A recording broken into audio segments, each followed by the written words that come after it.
Blog Talk Radio.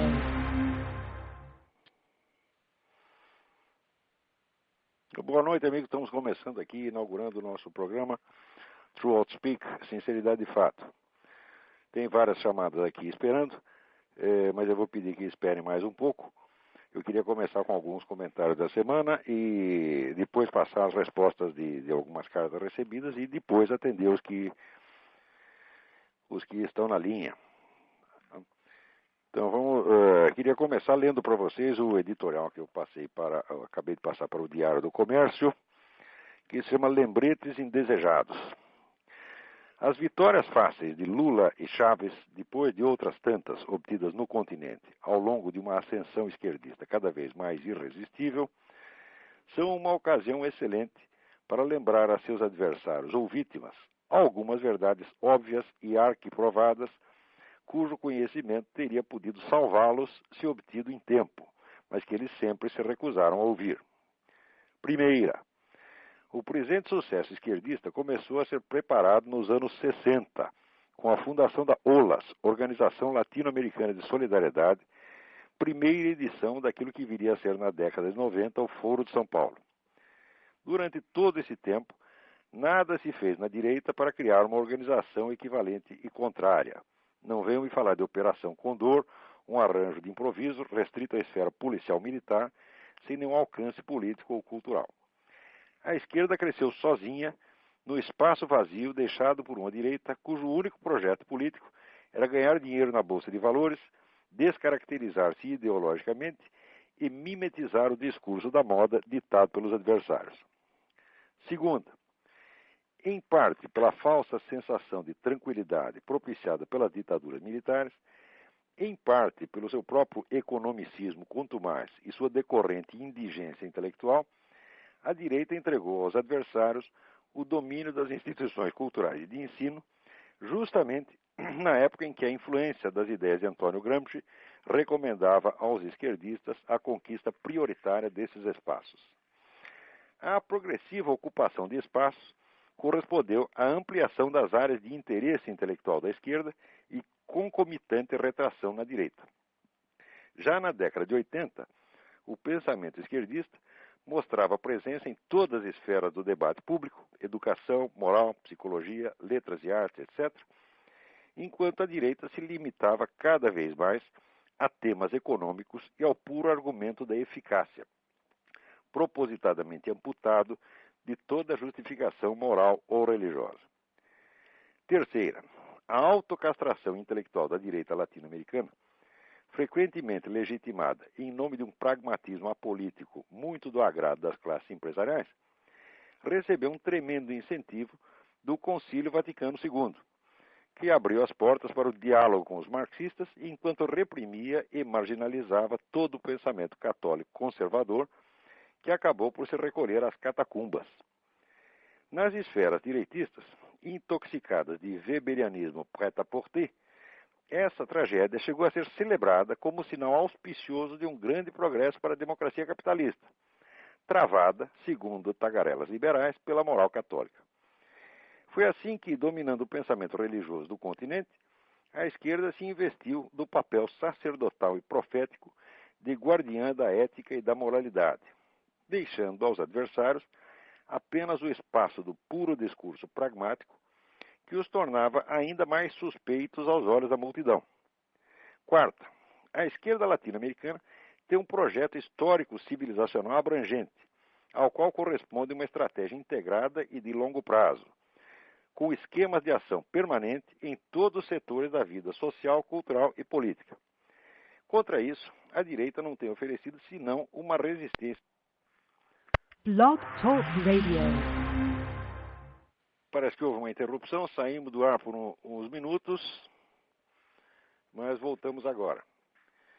Então está aqui comentando que toda esta ascensão da esquerda latino-americana não foi uma coisa improvisada, quer dizer, foi um processo de 40 anos durante os quais não houve nenhum esboço, vamos dizer, de resposta pelo outro lado. Quer dizer, a esquerda ocupou um espaço vazio. Mas além de ter esse fator, ainda precisamos lembrar que existe um negócio chamado Movimento Revolucionário Mundial, que tem mais de 200 anos e que é o movimento político mais antigo que existe. E que existe, de maneira, tem existido nesses 200 anos, de maneira unitária. Quer dizer, tem uma unidade esse negócio. Uma unidade não significa que tem uma coerência doutrinal total, que seria uma bobagem, mas que existe um constante reexame, quer dizer, um constante diálogo de cada geração de revolucionários com a geração anterior. Quer dizer, o movimento revolucionário é extremamente consciente da sua própria história e da sua própria continuidade histórica, né? Então, vamos ver, temos aqui uma ligação, vamos ver quem é. Alô? Olá, Fábio. Opa! Tudo bom? Tudo bem? Então você já Tudo está no bem. ar. Se você tem algo a Já estou no perguntar, ar. pergunte. Não, pode ir falando de mais pra frente a gente faz uma... Perfeito. Se houver qualquer dúvida, deixa eu ver se tem mais alguém no ar aqui, já pomos também. Se houver qualquer dúvida, vocês me interrompem. Então, o que eu estava dizendo é que o movimento revolucionário mundial é um fenômeno unitário, contínuo, de mais de 200 anos, e que, graças ao contínuo diálogo de cada geração de revolucionários com a anterior, isso forma uma unidade, quer dizer, uma consciência histórica que se prolonga no tempo. Não existe nada de parecido a isso aí na esfera da direita ou do conservadorismo. O que você tem são reações esporádicas, é certo? Pontuais que pipocam aqui ou ali, sem nenhuma conexão entre si, e se desconhecendo, às vezes, completamente umas das outras. Quer dizer, não é o caso nem de haver hostilidade, porque há facções conservadoras que se desconhecem completamente. Se você pegar, por exemplo, o que no Brasil se chama de direita hoje, essa direita brasileira desconhece completamente tudo o que se passa na direita americana ou europeia. Então é uma coisa totalmente inorgânica, né? E sem continuidade. Tem mais alguém que entrou no ar aí. Quem entrou no ar agora? Quer dizer, não é o caso nem de haver hostilidade, porque há facções conservadoras que se desconhecem completamente. Se você pegar, por exemplo, o que no Brasil se chama de direita hoje, essa direita brasileira desconhece completamente tudo o que se passa na direita americana ou europeia. Então é uma coisa totalmente inorgânica, né? E sem... Então, esse é o assunto do meu editorial de amanhã. Agora, nós temos, essa semana, tem várias novidades. Uma coisa de importância extraordinária que está acontecendo é que o esquema, vamos dizer, de matança de dissidentes, que sempre foi um costume da KGB ao longo das décadas, parece que foi restaurado agora pelo Putin. Ao mesmo tempo em que morria este espião lá em Londres, morreu envenenado. Morrer não, eu não sei se o sujeito já morreu, eu sei que está no hospital. Acontecia a mesma coisa com um ex-ministro russo. Então,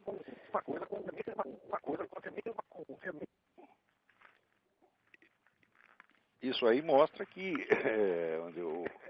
o esquema de controle da oposição no exterior, que foi uma característica, vamos dizer, do comunismo ao longo desse tempo todo, está em pleno funcionamento agora.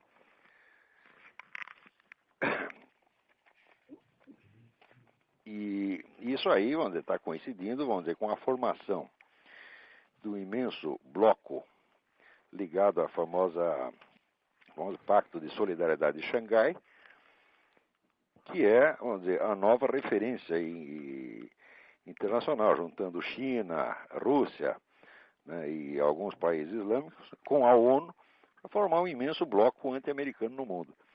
Quer dizer, isso aí é o prenúncio de muita coisa ruim que pode acontecer pela frente. Porque o pessoal está achando muito ruim ter a hegemonia americana, mas já pensaram o que seria a hegemonia russa, a hegemonia chinesa? Quer dizer, nós viveríamos como um regime mais ou menos como o do Tibete, né? A gente vê na imprensa internacional toda esta gritaria contra a presença americana no Iraque, mas ao mesmo tempo, no Tibete, o Tibete hoje tem mais soldados chineses na capital Lhasa do que cidadãos tibetanos. Eles estão lá faz muito tempo. E já mataram 1 milhão de tibetanos e ninguém reclama de absolutamente nada, né? Então, quando você nota que as coisas são assim na mídia internacional, você começa a estranhar um pouco, porque para a esquerda latino-americana, por exemplo, toda a mídia internacional representa o poder do capitalismo. Mas quando você vê todo este imenso aparato midiático internacional, é uma máquina de propaganda anti-americana que funciona ininterruptamente. Então é claro que existem interesses enormes por trás disso. Quer dizer, não pode se iludir com essa ideia de que existe um império americano riquíssimo e poderosíssimo e contra ele só meia dúzia de coitadinhos do terceiro mundo. Isso aí, evidentemente, é um mito alimentado pela própria máquina de propaganda, tá certo? Riquíssima. Quando você vê a situação aqui nos Estados Unidos, onde toda a grande mídia é uniformemente anti-americana, não é anti-Bush, presta atenção, é anti-americano. Qualquer coisa que envolva o interesse americano, New York Times está contra, CNN está contra, Washington Post está contra. Então, a imagem que se tem disso aí na América Latina, a imagem é exatamente invertida, porque aí pensa que a grande mídia americana é o órgão do imperialismo, que é o contrário. A grande mídia americana é o órgão do anti-americanismo estabelecido. Está praticamente já funcionando a serviço deste Pacto de Solidariedade de Xangai. Um outro acontecimento que eu gostaria de mencionar é o seguinte: eu fiz aquelas gravações com Yuri Vieira, que estão no YouTube e estão ao alcance de quem quiser ouvi-las.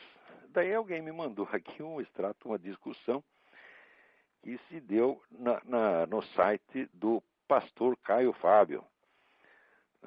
Então, está um sujeito lá dizendo: olha, eu ouvi lá as coisas que o Olavo falou sobre religião, Jesus Cristo, está muito bom, realmente bom. Daí o outro responde assim: não ouvi não, mas tratando do Olavo de Carvalho, nem tenho vontade de ouvir. O sujeito é um católico reacionário anticomunista. Dizer anticomunista para ele é xingamento, né? Acho que ele é simpatizante da TFP. Eu nunca fui simpatizante da TFP, embora tenha defendido essa organização quando ela sofreu aí perseguições e injustiças. Mas o interessante é que uma das razões que o sujeito dá para não querer me ouvir, ele disse, ele é o tipo do sujeito que acha que o George Bush é liberal demais. Liberal no sentido liberal, esquerdista, né? Muito bem, nessa mesma gravação com o Yuri, eu estava comentando que no Brasil as pessoas hoje raciocinam exclusivamente por meio de palavras que estão imantadas de emoções. Tu ouve uma palavra, já associa uma emoção àquela palavra, sem passar pela representação da realidade correspondente, e cria, portanto, uma reação direta do teor emocional que ele julga estar associado àquela palavra. Eu estava dizendo exatamente isso na gravação e na gravação com o Yuri, e veio esta conversa aí no site do Caio Fábio provar exatamente o que eu estava dizendo. Por quê? Quando o indivíduo diz, e ele é o tipo de sujeito que acha que o George Bush é liberal demais, o que ele está querendo dizer é que, no meu entender, é que eu acho o Bush liberal demais porque eu gostaria que ele fosse mais conservador. Então seria, vamos dizer, a expressão da minha emoção, né, em face do George Bush, minha reação de gosto ou desgosto perante o George Bush.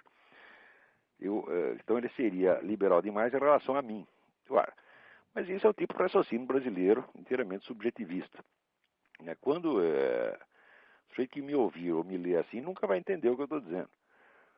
Por quê? Quando a gente diz que o George Bush está à esquerda dos conservadores, isso eu estou procurando ali uma relação estritamente objetiva. Quer dizer, eu estou repetindo o que os conservadores aqui dizem. Quer dizer, ele está, vamos dizer, à esquerda dos conservadores, segundo o ponto de vista dos próprios conservadores. Não é porque eu acho que ele deveria estar aqui ou estar acolá. Quer dizer, eu acho inclusive ridículo essa história de comentarista político brasileiro que sempre julga os políticos internacionais como se eles lessem as suas colunas, né? Eu duvido muito que o George Bush esteja muito preocupado com a minha opinião, se eu acho que ele deveria ir mais para a esquerda, mais para a direita. Então eu nunca escrevo nesta base, quer dizer, não é eu que sinto que o George Bush está para a direita, está para a esquerda. Né? Eu estou tentando dar ali uma referência objetiva. Mas me parece que o estudo objetivo da sociedade e da política é uma coisa que no Brasil se tornou quase impensável. As pessoas não sabem o que é isso, mas elas não conseguem imaginar do que se trata. né? Mais uma prova disso eu obtive através, vamos dizer, de uns e-mails que eu recebi, que repetem, por sua vez, uma troca de e-mails distribuída na lista de discussões de um tal de senhor Armindo Abreu. Armindo Abreu é um sujeito que escreveu um livro enorme chamado O Poder Secreto. Mas depois do Poder Secreto tem um ponto de exclamação. Eu não sei o que poderia querer dizer um ponto de exclamação depois de uma frase nominal, né? Como é que a gente deveria pronunciar o título do livro dele? O Poder Secreto! Só pode ser isso, né? Então, quer dizer, o indivíduo não sabe nem pontuação. E este camarada, no entanto, escreve a respeito desses temas de teoria da conspiração e tem uma audiência relativamente vasta. As pessoas ouvem o que o homem está dizendo. E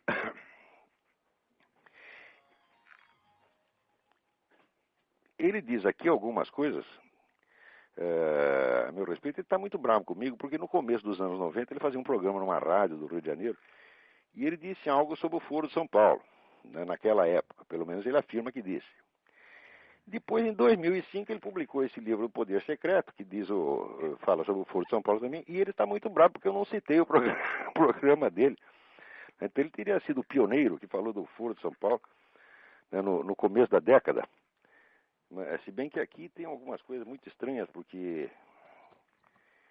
ele diz que o primeiro artigo lançado no Brasil sobre o Foro, que eu conheço, foi escrito em 1989, pelo pessoal da revista Executive Intelligence Review, Lourenço Carrasco Silva Palácio. Falei, bom, isso é absolutamente impossível, porque o Foro de São Paulo foi fundado em 1990. Quer dizer, só se foi por uma antecipação profética, que eles descobriram que o Foro de São Paulo ia ser fundado no ano seguinte e já falaram mal. Né? Mas, mesmo que tivessem falado em 1990, ou ele tenha falado em 1990, o fato é que um programa de rádio do qual não ficou gravação, senão nos arquivos da emissora, não é documento para absolutamente nada, né? Mas o homem reclama. Nessa ocasião também denunciamos o diálogo interamericano. E daí ele diz que eu jamais divulguei esta conexão do Foro de São Paulo com o diálogo interamericano. Daí diz ele, ocorre que, daí em diante, tendo o Olavo se entusiasmou e tomou para si a bandeira do Foro, como se todo o conhecimento da matéria fosse seu, exclusivo, resultado de suas pesquisas e informações personalíssimas. Nunca ouvi citando uma fonte primária a esse respeito. Claro que os filhos não sabem o que é fonte primária, porque os que eu tenho citado são exatamente fontes primárias, que são os documentos do próprio Foro, as atas e as resoluções do próprio Foro de São Paulo. Isso que é fonte primária. Mas talvez ele imagine que fonte primária seja o sujeito que falou antes. Ele acha que ele mesmo é uma fonte primária a respeito do Foro de São Paulo. E, ademais, eu nunca disse que fosse nada resultado das minhas pesquisas e informações personalistas. Bem ao contrário. O primeiro sujeito que estudou isso com profundidade foi o falecido Dr. José Carlos Graça Wagner, que tinha uma sala inteira de documentos sobre o Foro de São Paulo e que me deu acesso a isso. Eu sempre reconheci que tudo o que eu sabia sobre o Foro de São Paulo havia de duas fontes. Ou via das fontes primárias diretas, que é as atas e documentos, ou da documentação colhida pelo Dr. José Carlos Graça Wagner. E exatamente essa documentação, isso aí é que são fontes primárias. Agora, o indivíduo aqui diz que eu jamais menciono essas ligações do Foro de São Paulo com a direita, porque para ele direita e esquerda é tudo a mesma coisa. Aquele negócio brasileiro de se fazer, ser superior às ideologias, né? Eu não estou acima da direita e da esquerda. Então ele me acusa de fazer silêncio sobre a vertente direitista do Foro de São Paulo, que seria o diálogo interamericano, né? Então eu, por ser muito direitista, eu só falo mal da esquerda e escondo as conexões sinistras que haveria na direita, né? E as conexões seriam exatamente o diálogo interamericano, o Banco Mundial, o Council on Foreign Relations, etc. Ora, é fantástico. Em primeiro lugar, porque não é verdade que eu me omiti sobre essas conexões, eu não apenas as mencionei, como fui o primeiro sujeito a criar instrumentos para poder analisar isso com a minha famosa teoria do metacapitalismo. É só você entrar no meu site, digitar lá no aparato de busca a palavra metacapitalismo, você vai ver quanta coisa vai aparecer sobre isso aí. Então não é verdade que eu silenciei a respeito. Mas o engraçado é que o indivíduo considera que isso é uma ala direitista do esquema de poder latino-americano. Olha, o camarada chegar aqui nos Estados Unidos e disser que o diálogo interamericano ou o CFR são da direita, até moleque de ginásio vai rir da cara dele. Né? Evidentemente, o nosso amigo seu Armindo está confundindo capitalista com direita. Ele acha que se é uma empresa capitalista, deve ser direita. Não tem nada a ver uma coisa com outra, evidentemente. Todo mundo sabe que esse pessoal do diálogo interamericano é a turma do Partido Democrata, é os Kennedy, Clinton, etc. E que essa gente é a esquerda americana. Né? Então não vejo como, não vejo realmente do que esse homem está falando. Mas o engraçado é que o sujeito, ele, primeiro, fala mal de mim numa lista de discussões. Não é uma coisa pública, é uma coisa que fica, ao mesmo tempo, público e discreto, né? Olha, se quer discutir comigo, escreva diretamente para mim. Tem lá o meu e-mail, olavo@olavodecarvalho.org, pode escrever e eu responderia. Ou então publique. Agora, ficar fazendo fofoca em lista de discussão, isso é coisa de covarde. Agora, o gozado é que esse seu Armindo usa aquele recurso tão tipicamente brasileiro de falar de mim no diminutivo. Ele diz aqui: Olavinho, por sua militância, não parece ser uma exceção essa regra diversionista, agredindo os adversários com empáfia e arrogância e sacralizando-os do seu lado. Agora aqui, senhor Armindo, pare de viadagem. Esse negócio de dizer que você querer diminuir o outro usando o diminutivo, isso é frescura. Pare com isso. O senhor tem idade, se respeita um pouquinho, vai. Agora, se quiser discutir comigo, apareça. Porque, para mim, você é um semi-analfabeto, uma besta quadrada que acredita em teoria da conspiração, acredita que existe uma mão secreta que governa o mundo. Isso é uma estupidez. Quer dizer, isso aí, em primeiro lugar, é aquele negócio que dizia o Santo Agostinho, que o que mais agrada os diabos é você hipertrofiar, aumentar o poder deles. Então você acha que o Rockefeller e Morgan, etc., dominam o mundo. Não, eles não dominam, são pessoas extremamente poderosas e têm esquemas de poder muito, muito grande, muito abrangente, mas são humanos e erram como nós, e enfrentam dificuldades horríveis e toda hora quebram a cara, fazem planos que não dão errado. Então esse negócio da mão secreta que governa o mundo, isso é coisa de criança, tá certo? Existem esquemas de poder, sim, existem esquemas até conspiratórios, mas não tem esse poder que esse seu Armindo imagina. Quer dizer, o homem está imaginando um negócio que é uma espécie de fantasia macabra, tá, né? E, evidentemente, eu não tenho nada a ver com isso. Ele pode ter vamos dizer, imaginar o que ele bem entenda. Isso é apenas do seu, como é que se diz, é uma decisão que cabe a ele exclusivamente, né? Muito bem. Agora, não deixa de ser engraçado que o seu Armindo parece ter até alguma influência, ele é ouvido, parece que até em certos círculos militares. O que muito depõe contra a inteligência daqueles que o ouvem, porque um sujeito desse não é para prestar atenção nada. Quer dizer, quanto mais ele escrever, menos é para ler. Muito bem, agora tenho aqui 2 leitores, meus ex-alunos de Campinas, cujo nome eu não vou citar, que diz assim: eu e meu marido já tínhamos definido uma coisa em nossa vida. Se o Lula ganhar a eleição, teremos 2 opções: ir embora do país ou entrar em um partido político para começar a mudar alguma coisa. Então, isso parece idiota que entrar em algum partido político, se candidatar a vereador em Campinas, sirva para alguma coisa. Mas é isso mesmo que iremos fazer. Eu digo: muito bem, e ela quer saber a minha opinião. Eu acho que é uma coisa meritória. Só que, se você prestar atenção neste editorial que eu estou publicando no Diário do Comércio, vocês verão o seguinte: o esforço eleitoral isolado, fora de um esquema estratégico de longo prazo, é um esforço perdido. Vai perder sempre.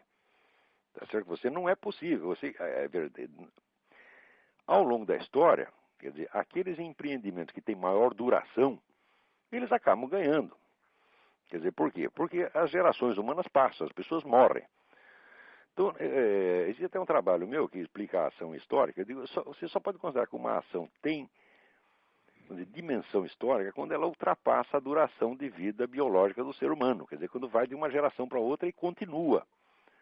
Porque se quando morre cada geração os processos são interrompidos, aquilo não frutifica. Então, você vê, um movimento que já tem 200 anos e que tem uma existência unificada, tem uma existência contínua, ele leva vantagem, ele derruba tudo que está em volta, acaba vencendo sempre. Ou seja, se alguém quiser, vamos dizer, entre aspas, livrar a América Latina do comunismo, bom, não vai começar com esforço eleitoral. Não é pelo eleitoral que se começa. Quer dizer, você tem que criar primeiro um movimento cultural. Esse movimento cultural tem que ter uma influência moral, psicológica sobre a sociedade. E você tem que ter objetivos de longo prazo. Essa história de, temos que tirar o PT daí, ou como diz o Bornhausen, tirar essa raça. Isso aí é uma bobagem. Tá? Porque não se trata de você tirar um partido do poder, trata-se de você enfrentar um movimento que já dura 200 anos e que só vai ceder se houver um movimento igual e contrário. Agora, o pessoal de direita só pensa na eleição seguinte. Agora, o comunista pensa com 100 anos, 150 anos de antecedência. Então, na escala de histórica, o pessoal já leva desvantagem. Então, eu não quero desprezar nenhum esforço eleitoral. Às vezes é um esforço heróico, como acabam de fazer na Venezuela agora, mas vão quebrar a cara sempre. Porque eleição é a superfície da vida social. Política eleitoral é a superfície. Existem processos muito mais profundos. A esquerda está sozinha. Ela tem, como é que se diz, praticamente o monopólio. Né? Tem praticamente o monopólio do espaço. Então, justamente por isto, acaba levando vantagem. Né? Então é o seguinte, vão em frente. Entra na política, faça o que tem que fazer. Vocês estão agindo, sobretudo, em face da sua consciência. Né? Vocês estão atendendo um clamor da sua consciência e fazem muito bem. Eu só posso elogiá-los por isso. Mas não pensem que o esforço eleitoral por si vale alguma coisa. Quer dizer, eu acho que o pessoal que é conservador e direitista deveria começar por se reunir, tá certo? E discutir com seriedade, vamos dizer, com todos os elementos culturais necessários, a concepção de história, tá certo? Que eles estão querendo esboçar para os próximos séculos, tendo em vista a experiência dos 200 séculos anteriores. Quer dizer, onde é que nós queremos chegar? O que você está querendo? Você está querendo uma sociedade cristã? Você está querendo apenas um capitalismo liberal? Quer dizer, quais são as perspectivas reais? Não é isso? Então, não se pode, com esforços esporádicos de ordem eleitoral, enfrentar um movimento histórico. Quer dizer, o eleitoral é um plano, e o histórico é outro, muito mais vasto, muito mais abrangente, dentro do qual está o político eleitoral. Agora, eu até hoje eu não vi nenhum esforço sério da parte desse pessoal conservador direitista para criar uma oposição, não a PT, não a coisinha pequena, não a detalhes do momento, mas ao movimento revolucionário mundial. Se não há isso, então o movimento revolucionário leva vantagem, porque ele não tem oposição no seu próprio plano, só tem, vamos dizer, oposição parcial enquanto ele está desempenhando uma luta abrangente, pelo domínio do movimento histórico inteiro. Eu tenho a impressão que elementos teóricos, vamos dizer, para criar um movimento antirrevolucionário mundial são mais do que abundantes. Isso existe muito, mas nunca se transformou, vamos dizer, num projeto de ação efetiva. Né? Quer dizer, seria a hora de começar a pensar, vamos dizer, numa internacional conservadora, uma coisa assim, mas não visando a próxima eleição. Não, tem que visar os próximos 100 ou 200 anos. Tá certo? Quer dizer, o movimento comunista, ele vai para frente, o movimento esquerdista vai para frente, porque as pessoas não se incomodam em sacrificar as suas vidas por resultados que só virão na imaginação deles depois de 2, 3 ou 4 gerações. Quer dizer, a estratégia de longo prazo leva muita vantagem sobre o imediatismo. O imediatismo é uma forma de oportunismo e de superficialidade. Né? Então, só pelo fato de pensar a longo prazo, o pessoal esquerdista leva uma vantagem até do ponto de vista moral. Quer dizer, aí eles começam a ter uma superioridade moral pelo fato de que pensam no futuro e sacrificam suas vidas. Agora, se o outro lado só está pensando, vamos dizer, em ganhar a próxima eleição, até moralmente os esquerdistas ficam numa vantagem em relação a eles. Né? Muito bem. leitor aqui que me pergunta sobre as universidades conservadoras que existem nos Estados Unidos. Bom, ele pergunta, no Brasil tem nenhuma. Nos Estados Unidos tem várias. Tem a Liberty University, por exemplo, tem o King's College. Né? Eu acho que você poderia encontrar o remetente chama-se Saulo de Tarso Manriquez. Acho muito interessante esse seu interesse por isso. Existe uma página que chama-se The Intellectual Conservative. Procure esta página, tá certo? E você vai achar lá uma lista dos Conservative Colleges nos Estados Unidos. Então, o fato é que aqui nos Estados Unidos você também tem uma hegemonia esquerdista no establishment universitário, mas é apenas hegemonia, não é um domínio total como tem no Brasil. A hegemonia significa uma predominância, mas no Brasil a esquerda não tem nem sobre o que predominar, só existe ela está sozinha na jogada, né? Quer dizer, as ideias conservadoras estão absolutamente excluídas do panorama brasileiro. Aqui elas são excluídas, vamos dizer, de alguns círculos, por exemplo, a chamada grande mídia impressa, né? New York Times, Washington Post, etc. Ali você vê a hegemonia esquerdista. Mas você tem uma reação imensa da parte pelo programa de rádio, em parte pela Fox News e pelos think tanks. Quer dizer, o pessoal conservador não está quieto. Agora, no Brasil não é hegemonia. No Brasil é domínio total.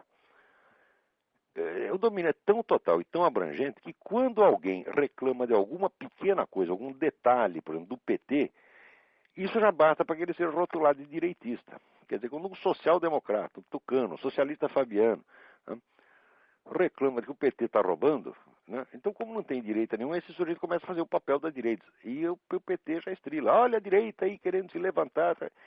Isso é tudo uma farsa, evidentemente. Né. Agora, também aqui, durante a semana, houve aqui uma notícia de que no Paquistão, mais 2 cristãos foram condenados para a cadeia depois de milhares que já foram. Quer dizer, o nego foi condenado a 10 anos de prisão por blasfêmia contra o Corão. Quer dizer, coisas que eles disseram contra o Corão. Quer dizer, também foram acusados de queimar uma página do Corão, mas não apareceu essa página queimada em parte alguma. Pegaram 10 anos de cadeia por isso, e olha que a sentença, ela está ilegalmente branda. Porque pela lei islâmica, a blasfêmia contra o Corão pode dar prisão perpétua. Quer dizer, é assim que são tratados no mundo islâmico os dissidentes e as pessoas que são contrárias, vamos dizer, à religião local. Enquanto que nos Estados Unidos e na Europa, os próprios estados que estão sendo atacados pelos radicais islâmicos, né, com bombas e atentados, eles fazem leis para proteger os muçulmanos. Aqui no estado da Califórnia, todos os alunos de escolas públicas da Califórnia ouvem diariamente pregações pró-islâmicas. Mas se elas manifestarem a sua fé cristã dentro da escola, podem ser punidas. Então, na verdade, o que se vê é um caso de guerra psicológica contra o próprio país. Os americanos fazem guerra psicológica contra eles mesmos. Tá certo? E observa sempre nisso a questão da assimetria. Quer dizer, um lado tem todos os direitos e o outro lado só tem todas as cobranças. Né? A coisa, essa diferença, ela é imoral em si mesma, ela é imoral, indecente e injustificável em si mesma. Mas, curiosamente, são justamente os que praticam essa assimetria, são aqueles que mais se sentem, vamos dizer, investidos de autoridade moral.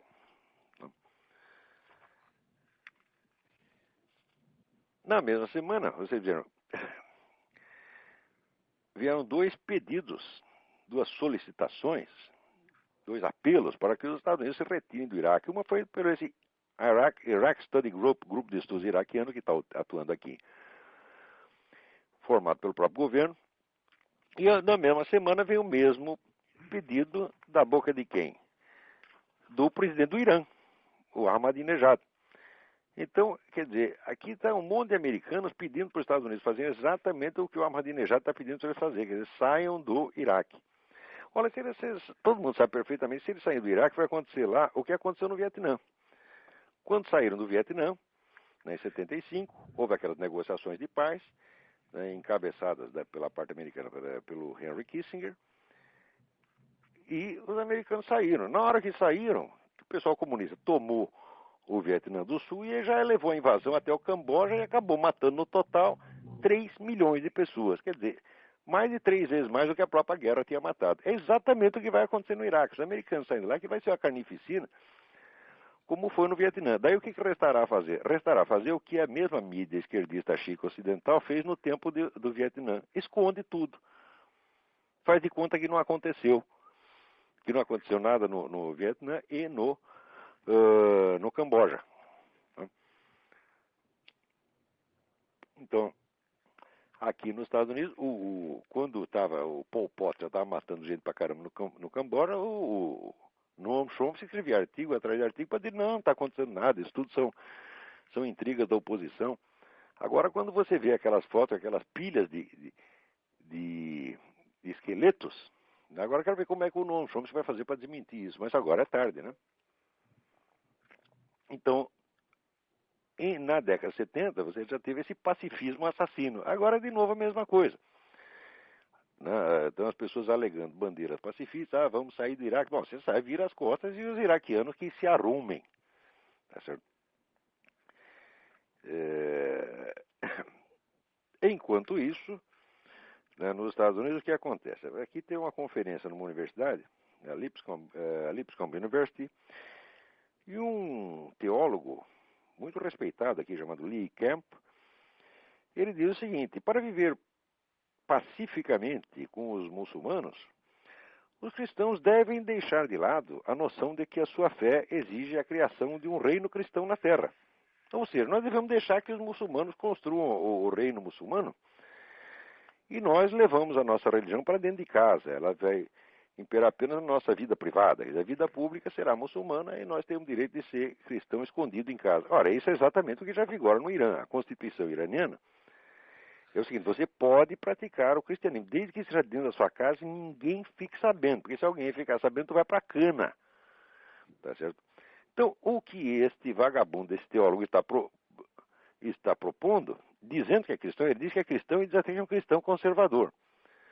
O que ele está propondo é isso, quer dizer, deixa os camaradas tomar todo o espaço público e nós recolhemos a nossa insignificância doméstica.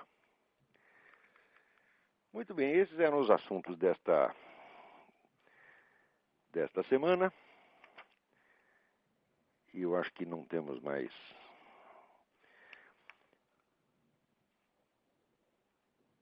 nada por aqui.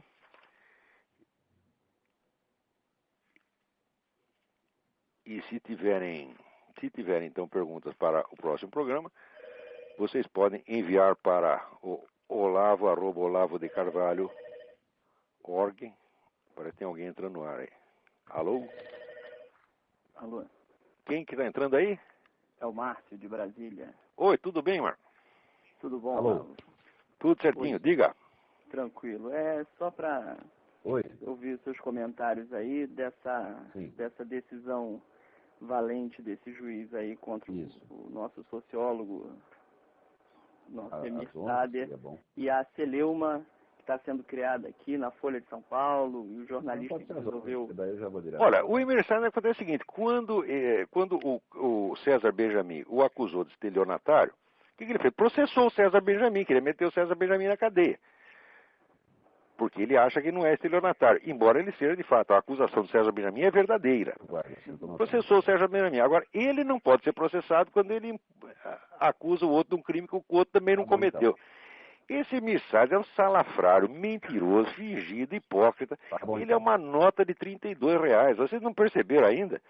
Eu só sou contra mandar o cara na cadeia. Devia jogar ele na privada. Cadeia não. Cadeia... Pô... O que é isso? Tem que pôr na privada, dar a descarga e esquecer. Tá vendo? O sujeito é um catedrático, um chefe de departamento que escreve Getúlio com LH, Getúlio, que nem entulho. Tá certo?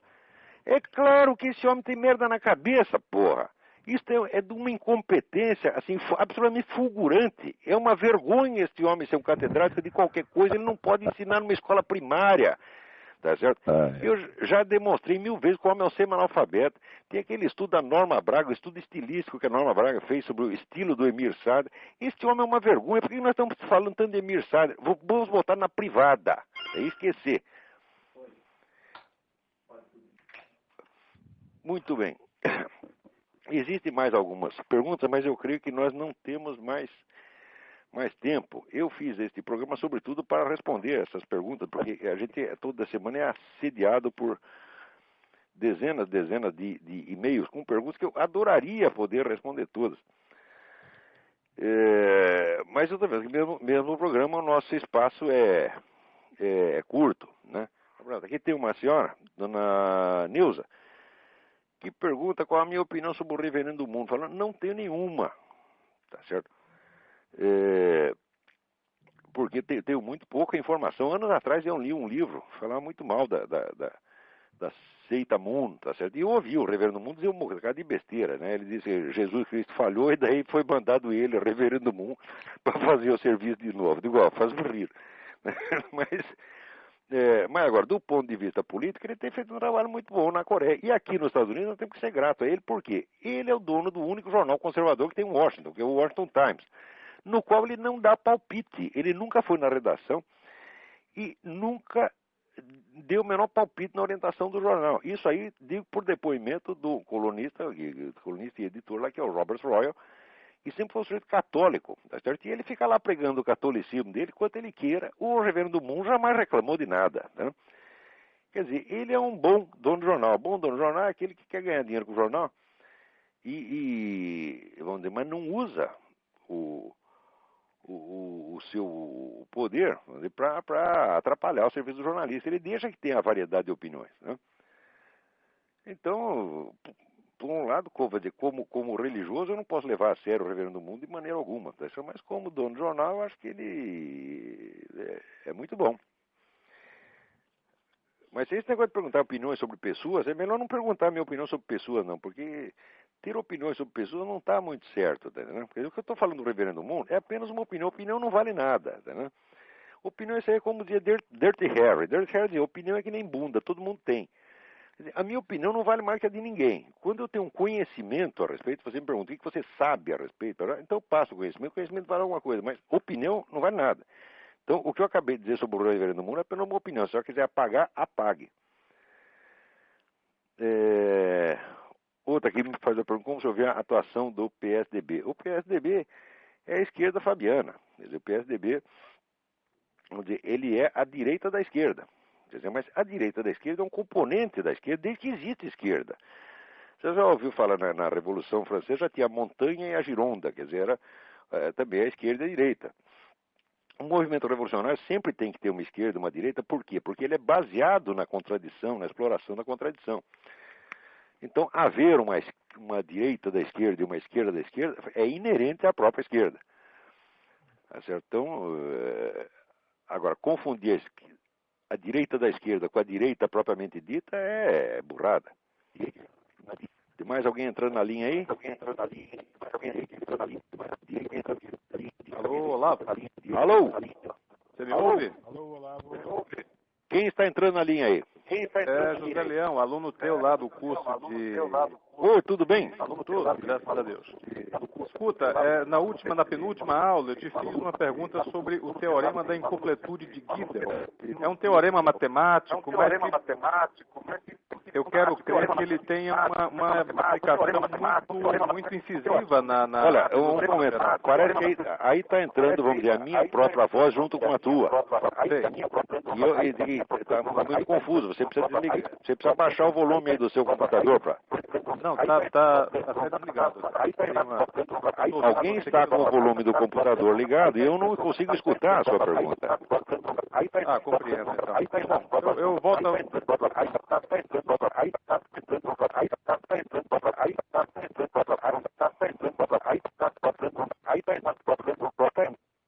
Alô? Muito bem. Então, as pessoas que ligam para cá, se elas deixam o computador dela ligado em voz alta, vai ficar 4 vozes aí. A minha, a dele e a reprodução dos dois. Isso aí não dá para ouvir. Isso aí não pode não. E não dá para responder a pergunta. Isso vai ter que ficar então para a próxima semana. Nós estamos aqui encerrando o nosso horário. Eu agradeço muito a atenção de todos. Vou tentar caprichar um pouco mais na estrutura técnica desse programa para a próxima semana. E os que tiverem dúvidas, por favor, continuem escrevendo. Eu vou fazer tudo o possível para dar vazão ao máximo de respostas que eu posso. Então, boa noite a todos. Obrigado. Até a semana que vem.